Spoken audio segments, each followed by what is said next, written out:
Why did the Avengers make Black Widow share her location on her phone? To keep her from Romanoff?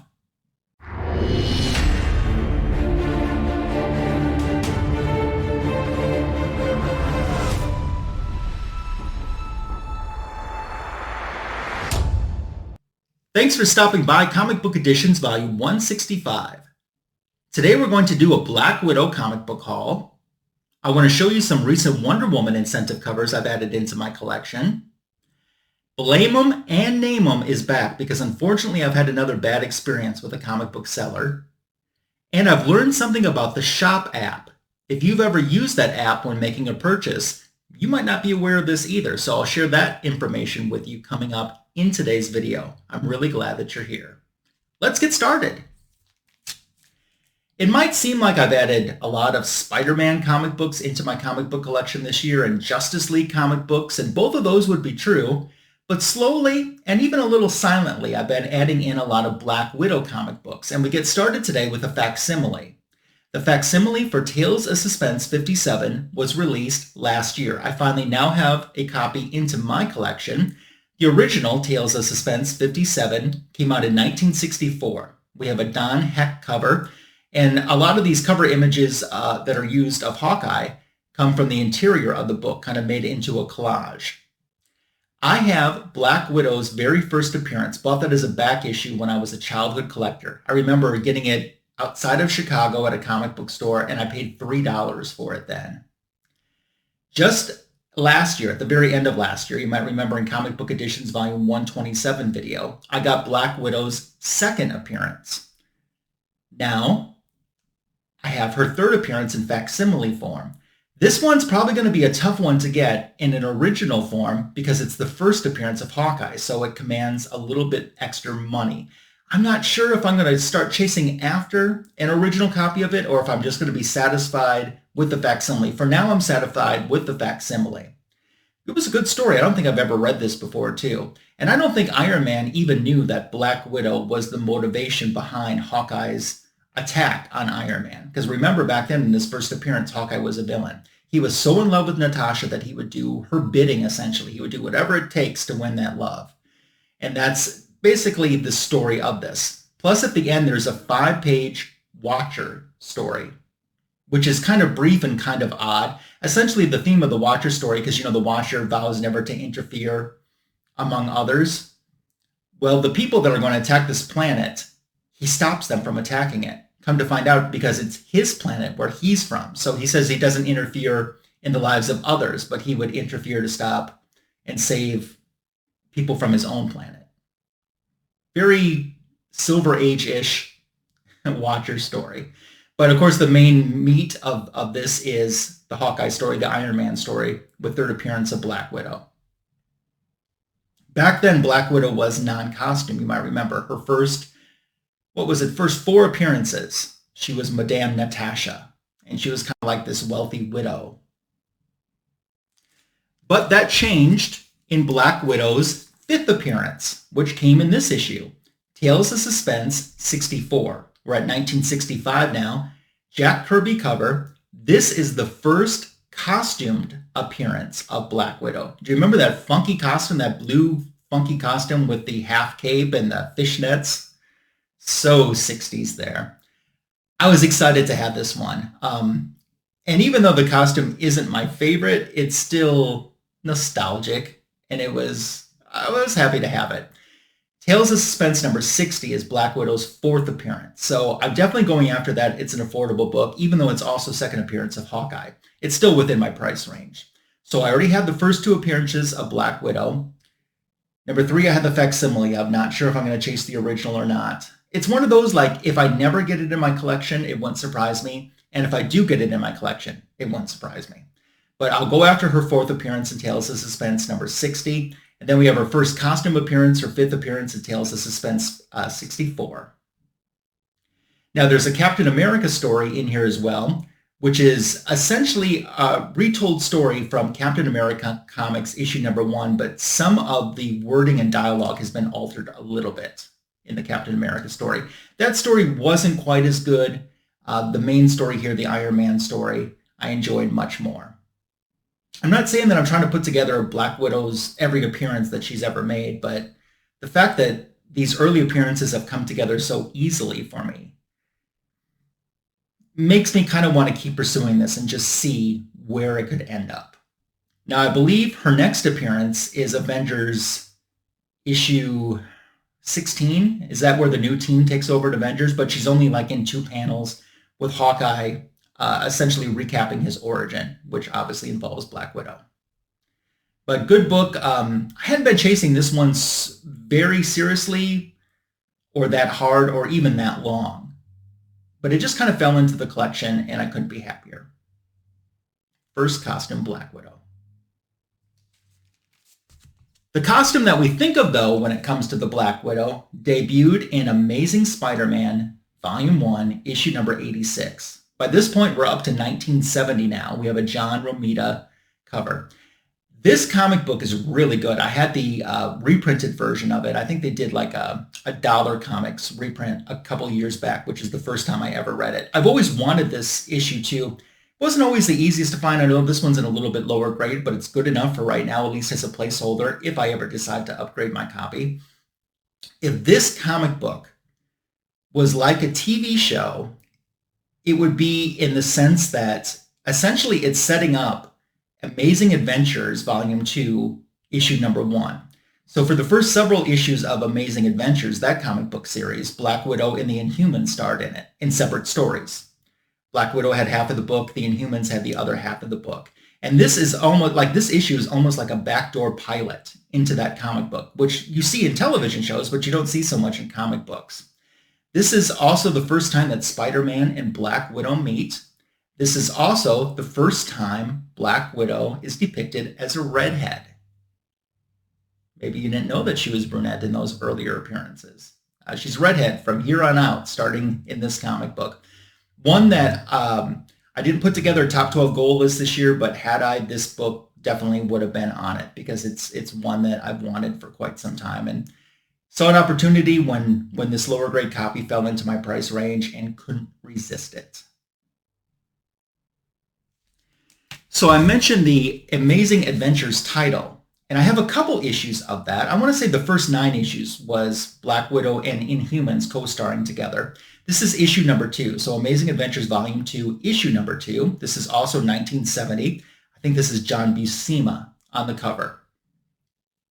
So the Inhumans story essentially features, the recap of that is, I mean, both stories were good. The Inhumans story was actually a little bit stronger than the Black Widow story in this issue. But with the Inhumans, they have been targeted, and all signs point to the Fantastic Four being the ones who have targeted them. Of course, it wasn't the FF. It was Black Bolt's brother, Maximus, who's really behind everything that's going on. But the Inhumans head to New York City to take on the Fantastic Four before they find out that it really was Maximus, that it really was Maximus who was behind what was going on. Then there's the Black Widow story as well. That one's more about a group of Puerto Ricans who have taken over a building, but they're doing it for the good. And the building that they've taken possession of was from some bad people. So Black Widow's kind of on what side of the law should she be on when it comes to that case, and they're asking for some help. So the Amazing Adventures run is one that I'm working on as well. I at least want to get all of the ones with Black Widow and Inhumans. And then I also am working on the run that started immediately afterwards with Beast, and that's the first furry Beast. And in a future comic book editions video, you'll see me make another addition to the Beast side of my Amazing Adventures collection. Last week in my Comic Book Editions Volume 164 video, I mentioned that I went to a comic show and I showed you my haul from there with the exception of one book. And the one book that I didn't show is this book. And I saved it because Black Widow's on it and it tied in better, I thought, with the theme of today's video. Black Widow was a guest star, then eventual co-headliner with Daredevil in Volume 1 of his comic book. From 1975, this is Daredevil Volume 1, issue number 121. We have a Gil Kane cover. We have Foggy Nelson being recruited by S.H.I.E.L.D., which seems like a very odd choice for someone to become part of S.H.I.E.L.D. But there's a reason why they want him, and it kind of gets explained. And although Black Widow and Foggy haven't been the best of friends, she does go out of her way to make sure that he's safe because he means something to Matt, to Daredevil. This is also getting towards the point of Daredevil and Black Widow's romance really fizzling out. There's still a little bit of a spark, but not nearly what it used to be. So besides the amazing adventures, I'm working on the Daredevil run that featured / co-starred Black Widow in the title, which ran from, I think, 83 to like 125 or so. Anytime I get one of these stories, I always find these to be good reads. I can't believe that I never got this book before or started this portion of the run before, because I've really enjoyed it. So those are some Black Widow books to share, some recent additions to my back issue collection. Before we move on to the Wonder Woman incentive covers, I do want to remind you about KeepJenReading. Our friend Comics Will Break Your Heart has a fundraiser on GoFundMe.com. Jen is battling cancer, and if there's any amount of money that you could donate, it certainly would be appreciated. Everything outside of the fees that GoFundMe takes gets donated directly into her banking account to help her beat cancer. And if you could also share the information, keep spreading the word, it certainly helps a lot. There's a link to that YouTube channel in the description for my video. Thank you. Also, if you're new to my channel and haven't subscribed yet, I hope you'll take this opportunity to do so. Sharing the video, sharing the channel with someone that you think might enjoy, it's another great way to show support, and I certainly do appreciate it. Give this video a thumbs up, a heart, a like, because all that helps in the algorithm. You guys are awesome.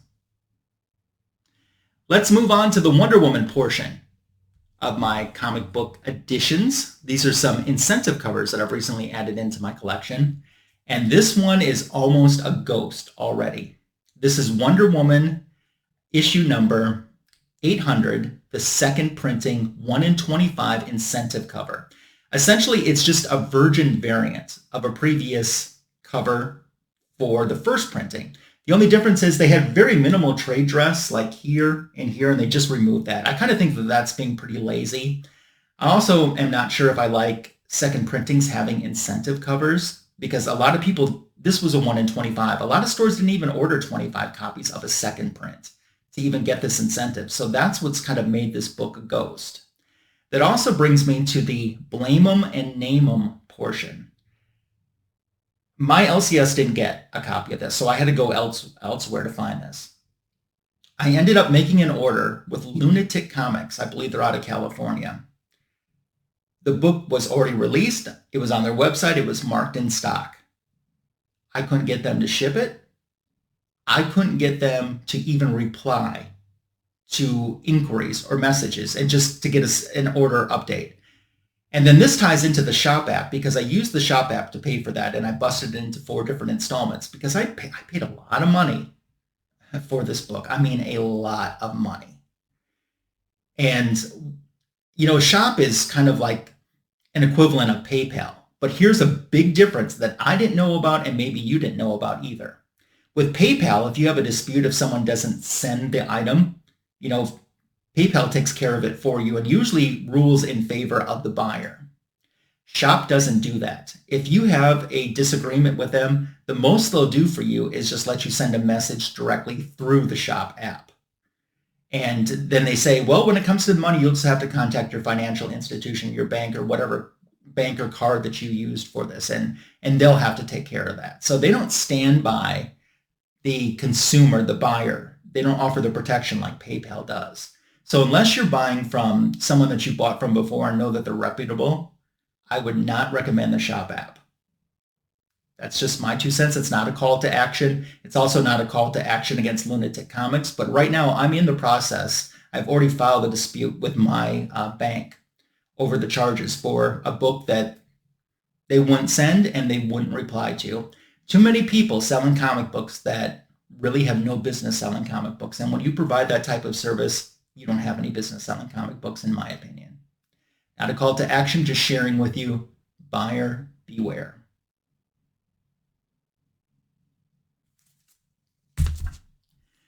Last time I did Wonder Woman incentive covers, I showed you some of the incentives for Night Terrors Wonder Woman issue 1. These are the Night Terrors Wonder Woman issue 2 incentive covers, starting out with a 1 in 25. And I do think that this is a pretty cool cover.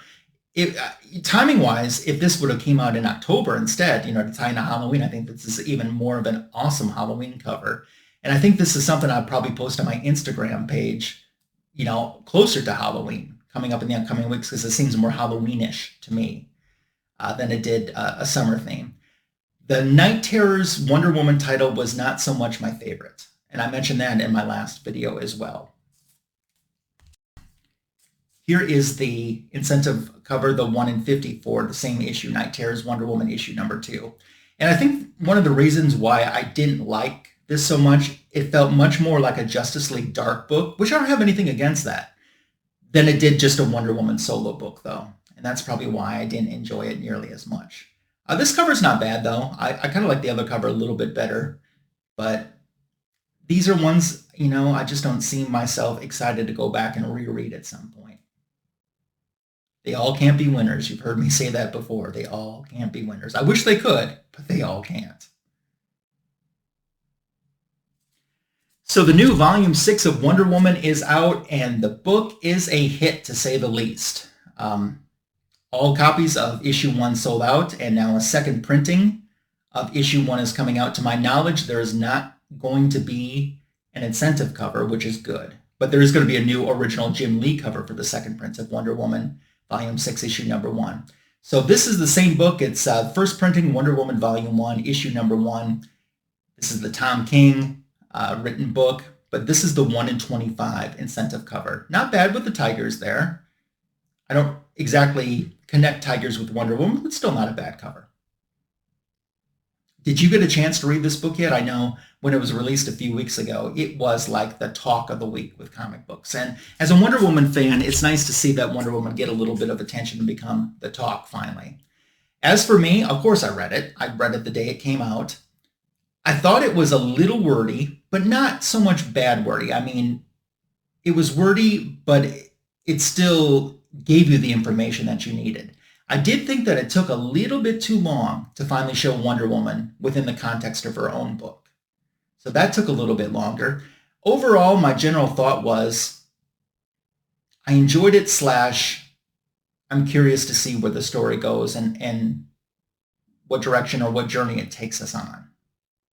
I did like the villain. By the way, if I forgot to mention, this is the 1 in 50 incentive cover for that issue. I did like the introduction of the new villain. I like the idea of the Lasso of Lies. I'm like, well, that's interesting because, for decades, the Lasso of Truth, almost since the beginning of Wonder Woman's origin, but now the Lasso of Lies. That's an interesting take that I'm looking forward to see how they explore. Here's the 1 in 100 incentive cover for issue number 1. This is the same as the A cover, Daniel Sampere, only it's just black and white. A lot of times I don't really care for just the black and white versions. I think that this one works. I think this is a good, strong cover, especially when it was colored up as the main A cover. I think that was a good choice, too, to represent the volume. Daniel Sampere does the interior art, and he does a great job. No bones to pick at all about the interior art. I thought it all was really good. So, like I said, if you've had a chance to read the Wonder Woman number 1, I'd love to know your thoughts about it, too. So make sure to leave me a comment below. There have been some creator incentive covers for this release as well. So far, only one of those that I've ordered has arrived. Oh yes, I bit the bullet and got the Big Time Collectibles foil cover, a logo foil cover. And I can guarantee this, no matter what you see on your screen, nor any pictures you see on the internet, they don't look nearly as nice as they actually look in person. This red really pops in person too. So, Tony Fett, Signature King Tony Fett, who we do Fanboys Live in the Retro review with. I ordered this like the minute it came out. Tony Fett ended up getting his copy in his hands before mine was even mailed. Now, Tony, if they ship these alphabetically, his name is much more closer to the beginning of the alphabet, where mine is very close to the end. So if they ship them alphabetically, that would explain why, but personally, I think you should ship them out in order of how the orders came in. That's my personal thought. But at this point, I'm really just nitpicking and griping. You'll see some more Wonder Woman incentive covers that were exclusives for retailers on my channel in the near future as well. We'll probably have more this month to share with you on the channel as well. So stand by looking for those. But as of right now, this is an update where I stand with those incentive covers. Of course, the new issue 2 of Wonder Woman, will be coming out later this month. I'll be anxious to see if that sells out as well. Do you collect Black Widow or Wonder Woman? What's your favorite books by these characters? Do you have any of the books that I shared in today's video? Or are you going to be hunting any of them now that I shared them? Or maybe you were hunting them already. I'd love to dialogue about all of this stuff and more in the comment section below. So make sure to leave me a comment. They're always welcomed, encouraged, and appreciated. Thank you again for making it to the end of this Comic Book Editions video. You always know Fanboys Live and the Retro Review is coming up this weekend. I believe it's going to be on Comic Food 2814's channel this upcoming Sunday. Of course, the back issue of the week YouTube short is live on my channel as well. So go enjoy those, and I look forward to catching you on Fanboys this weekend and next week for our next Comic Book Editions video. Have a fantastic rest of your day and a great week.